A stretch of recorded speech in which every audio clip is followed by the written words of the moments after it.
Cumprimento a igreja com a paz do Senhor. Amém. Vamos iniciar o nosso culto orando, clamando pela presença do Senhor. Já sabemos que Ele está aqui, já podemos sentir Ele, mas vamos clamar para que o Espírito possa derramar mais e mais sobre nossas vidas. Amém? Senhor Jesus, nós te agradecemos por mais essa noite, te agradecemos, Senhor, por estar aqui em Tua casa. Obrigado, Deus, por estarmos, Senhor, aqui com saúde. Às vezes estamos com algum problema que está nos afetando, mas nós estamos com a oportunidade de estar aqui em Tua casa, Pai. Eu peço que o Senhor tire da nossa mente toda distração, toda ansiedade, toda inquietação, para que nós possamos, Senhor, nos concentrar no Seu culto, nos concentrar, Senhor, na palavra que o Senhor quer nos passar, que o Senhor possa receber nosso louvor, a nossa adoração, e que o Senhor possa estar junto conosco, Pai. Faz-nos queimar, Pai, de vontade, pela Tua presença. Faz-nos, Senhor, aquietar o nosso coração e receber aquilo que o Senhor quer nos dar hoje. Amém? Amém. Eu peço que os irmãos abram suas Bíblias em João 8. Eu vou ler para os irmãos do 1 ao 11. Jesus, entretanto, foi para o Monte das Oliveiras. De madrugada voltou novamente para o templo, e todo o povo ia ter com ele, e assentado os ensinava. Os escribas e fariseus trouxeram à sua presença uma mulher surpreendida em adultério. E fazendo-a ficar em pé no meio de todos, disseram a Jesus: Mestre, essa mulher foi apanhada em flagrante adultério. E na lei mandou Moisés que tais mulheres sejam apedrejadas. Tu, pois, que dizes? Isso dizem eles tentando-o para terem do que o acusar. Mas Jesus, inclinando-se, escrevia na terra com o dedo.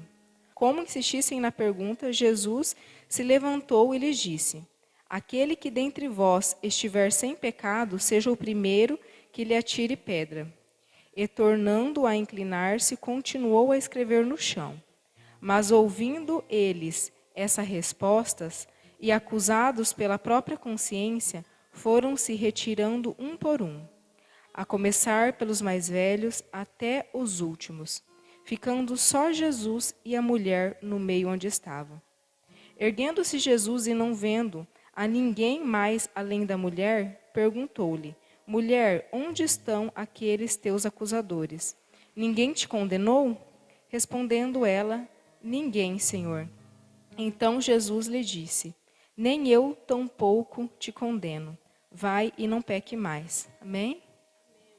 Então, sobre essa leitura de hoje, eu quero destacar 2 pontos para os irmãos. E o primeiro é sobre o pecado, né? E nós sabemos que todos nós somos pecadores, né? Jesus ele veio para nos libertar do pecado, mas todos nós estamos sujeitos ao pecado, né? E ali no versículo, ao final do versículo 9, Jesus fala, na palavra fala, ficando só Jesus e a mulher no meio onde estava. Então, Jesus falou, aquele que tiver pecado, atire a primeira pedra. Então, todos foram se retirando. E só ficou a mulher que pecou e Jesus. Então, isso significa que só Jesus não pecou, né? Nós sabemos disso, que todos nós pecamos, inclusive nós que estamos aqui na igreja, nós pecamos, né, constantemente.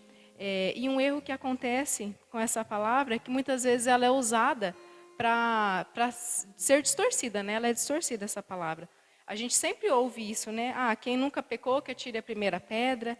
Jesus não me julga, quem é que vai me julgar? O sujo falando do mal lavado. Então, assim, muitas vezes as pessoas usam para se apoiam nessa palavra para continuar vivendo em pecado, né? Elas usam parte dessa palavra, né, para que seja favorável, para que elas possam continuar vivendo, porque elas gostam, né, de viver no pecado e usa essa palavra, mas nós que estamos aqui, nós sabemos que isso é um engano, né? A verdade, ela nos revela que isso é um engano. E uma coisa que eu quero chamar a atenção para a igreja também em relação ao pecado é sobre os nossos pecados de estimação. Então, nós sabemos que quem está no mundo está em pecado, né, constante, vivem, são dependentes do pecado, né? Mas nós também pecamos. E hoje eu quero chamar a atenção dos irmãos para os nossos pecados de estimação. Então, assim, aquela mulher teve um pecado que foi escandalizado. Muitas pessoas aí fora estão com seus pecados escandalizados, né? A gente olha, a gente já sabe que aquela pessoa está em pecado, né? Mas nós que estamos aqui dentro, às vezes estamos com pecados, né, camuflados, escondidos, pecados de estimação mesmo que a gente fala, né? Um pecado que a gente guarda ali no bolso, que a gente guarda na gaveta, mas que ele existe, né? E muitas vezes ele é constante, por isso que a gente chama que é pecado de estimação. Então, nós devemos se atentar a isso, né, para a gente não se acostumar com esse nosso pecado de estimação. E muitos desses pecados de estimação que existem dentro da igreja é o orgulho, são vícios, que às vezes não está aparente. Né? As pessoas, por exemplo, uma pessoa que está dentro da igreja, ela tem um vício do alcoolismo, ela não vai estar lá no boteco para todo mundo falar, mas às vezes ela tem esse vício na casa dela, meio escondidinho, né? Do alcoolismo, o vício da pornografia, drogas, adultério, ódio pelos irmãos, impaciência, a falta de mansidão, né? A gente sabe que a falta de mansidão não é um pecado em si, propriamente, né? Mas o que a falta de mansidão faz é nos levar ao pecado, né? É intrigas, é brigas, é agressões verbais, até mesmo agressões físicas.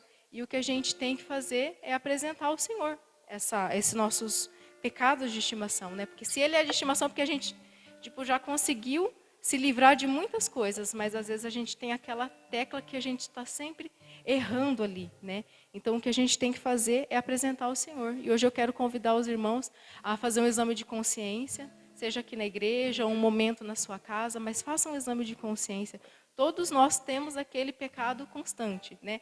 Aquele pecado que às vezes a gente fica até com vergonha, né, de Deus. Todo dia está pedindo perdão pelo mesmo pecado. Então, coloca isso na presença do Senhor. E o inimigo, ele é especialista em apontar os nossos erros. E ele aponta os nossos erros e faz a gente se sentir culpado. E com isso a gente vai se afastando, e se afastando, e se afastando de Deus. E é tudo o que ele quer. E como ele é especialista em apontar nosso erro, ele também é especialista em saber qual que é o nosso pecado de estimação.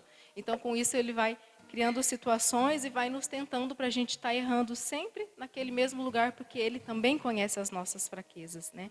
Mas que nós possamos apresentar as nossas fraquezas ao Senhor. E ali na palavra em Tiago 5, não precisa abrir, eu vou ler aqui para vocês.